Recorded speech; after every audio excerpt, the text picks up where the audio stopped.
When I was young, my grandfather and grandmother used to take me and my sister on the 300-mile journey from Essex to Perranporth in Cornwall for our summer holidays. This is a picture of me and my grandmother on the beach. I'm the one that's riding the inflatable swan, if you didn't know. Now, I remember arriving in Cornwall, and I remember going on the beach. I remember the warm sun on my face, and I remember the cold Cornwall sea. And I also remember the Cornish ice cream. Have you ever had Cornish ice cream?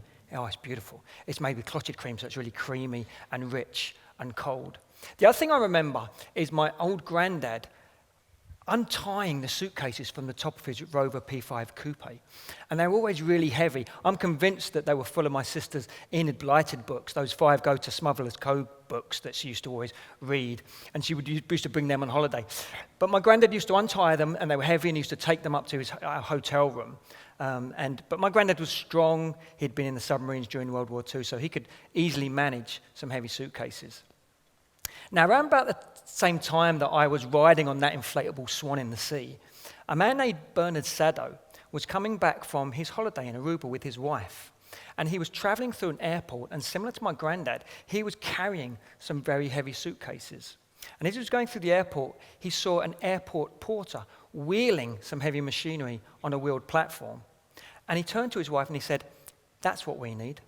We need wheels on luggage." And so when he got home, he took the casters off a very heavy wardrobe. He attached them to the bottom of the suitcase. He put a strap on the front. He pulled it along the floor, and it worked. The combining of ideas is called recombinant innovation. Innovators converting old ideas into new ones, or combining and adapting them from one context to another. Wheels on suitcases makes wheeled luggage. And it's rare that innovations land fully formed. And it's rare that inventors come up with truly new ideas. And it's my contention that we all have the capacity to be a recombinant innovator. Now, here's the thing. Bernard Sado wasn't a product designer. He wasn't even an engineer. He actually ran a luggage company. Johannes Gutenberg was a German goldsmith who combined 2 existing ideas, the power of the wine press with the detail of the coin punch to create the modern printing press. And Ray Kroc was selling milkshake mixing machines when he stumbled across the McDonald's Brothers restaurant, and he decided to franchise it, and he saw the opportunity by combining that traditional restaurant with Ford-like assembly line techniques. Now, what these 3 stories tell us is that you don't particularly need to be a product designer. You don't need to be particularly creative. These 3 people were no more entrepreneurial, tenacious, smarter than any of us in this room. And as I said, it's my contention that we can all be recombinant innovators. I have a passion for this. This is what I do. I work in innovation all the time at Robert Gordon University. And it's interesting because we're even seeing recombinant innovation now coming to universities and into academia with the fusing and the combining of traditional subjects. So we now have things like behavioral economics, forensic accounting, sports psychology. We're also seeing recombinant innovation in the world of music, in the music industry, with musicians building on other people's songs to make new songs. In 1997, following the murder of his friend, the notorious B.I.G., Puff Daddy released a song called "I'll Be Missing You." That song sold 7 million copies worldwide. It was number 1 in the United States and the UK. And it went something a little bit like this. Every breath you take and every move you make, every bond you break, every step you take, I'll be missing you. Thank you. Thank you. So for those of you that could recognize it through my terrible singing, you'll know that that song is actually the 1983 Police song called Every Breath You Take, and he sampled it, and he made a success from it. Sampling is about taking existing guitar lyrics or melodies or vocals and building on it to create something new. Now, as a side note, it's interesting that Puff Daddy never actually received permission from Sting to use that song. And Sting took them to court, and he sued. And he actually claims 100% of the royalties from that song. And it's rumored that Sting gets $2,000 every year from royalties for that song. Now, my all-time favourites, Recombinant Innovation, if we can open up the suitcase, which was a bit sticky before. It will open, come on. There we go. Here it is. Come on out, come on out. The baby mop. The best ever combo. Have any of you seen this? You can buy these.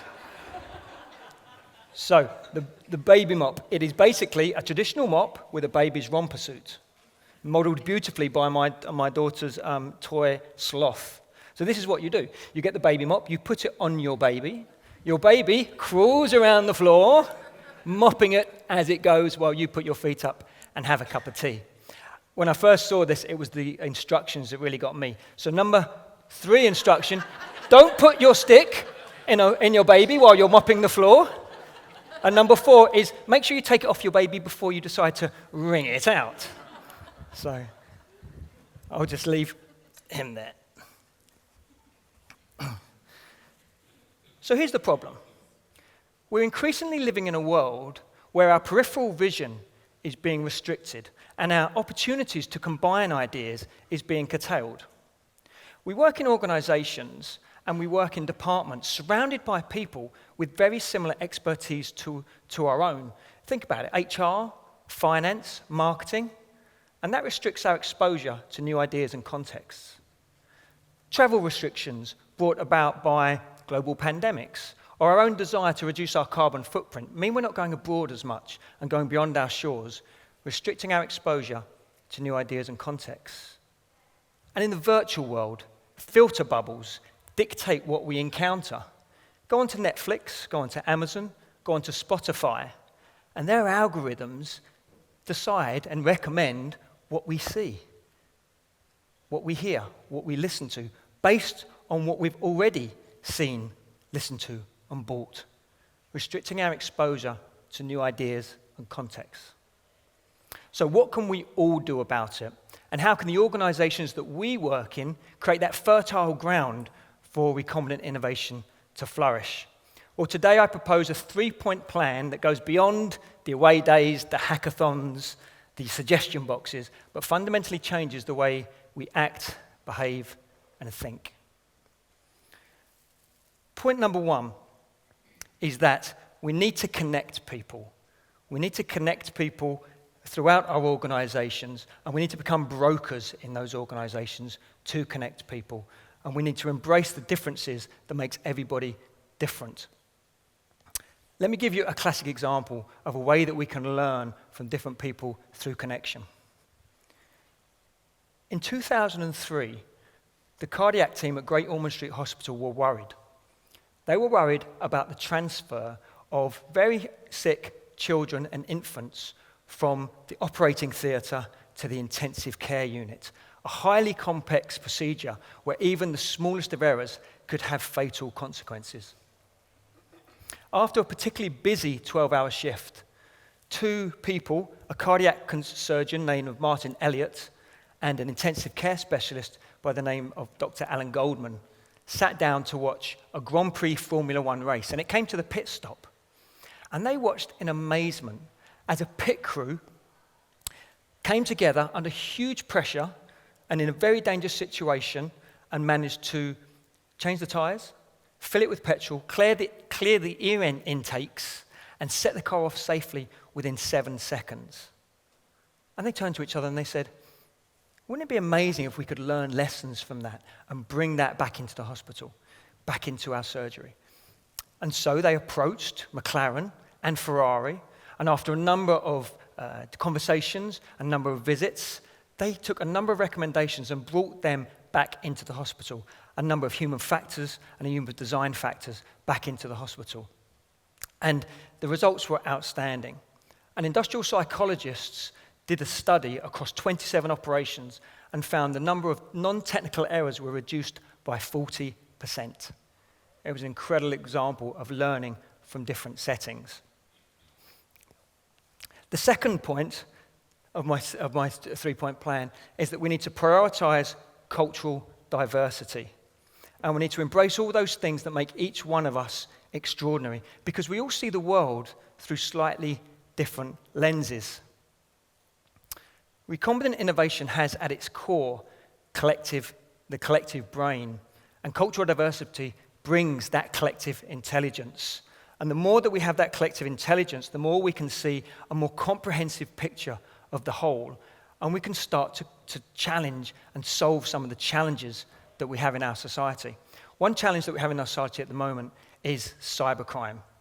It's a huge challenge, a multifaceted challenge that we need to get to grips with. I don't know how many times I've been texted this month for not paying my Royal Mail postage, and I'm not even receiving any parcels or sending any parcels either. So it's having an impact on our lives just now. So just like the Bletchley Park code breakers, who assembled a team of crossword enthusiasts and scholars and historians to accompany the mathematicians and cryptographers, so cybersecurity teams are also going to need that mix of non-technical people, probably some psychologists, a good mix of a good gender balance and a good mix of international perspectives.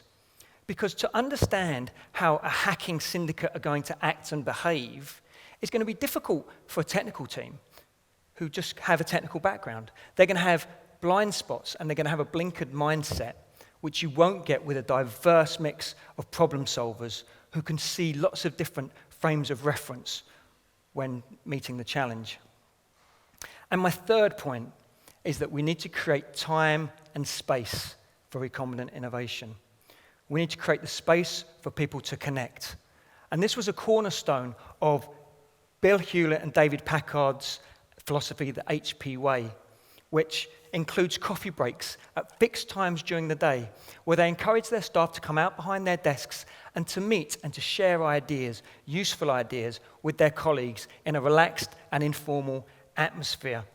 And more often than not, somebody would return to their desk with their coffee in hand and an idea percolating in their brain.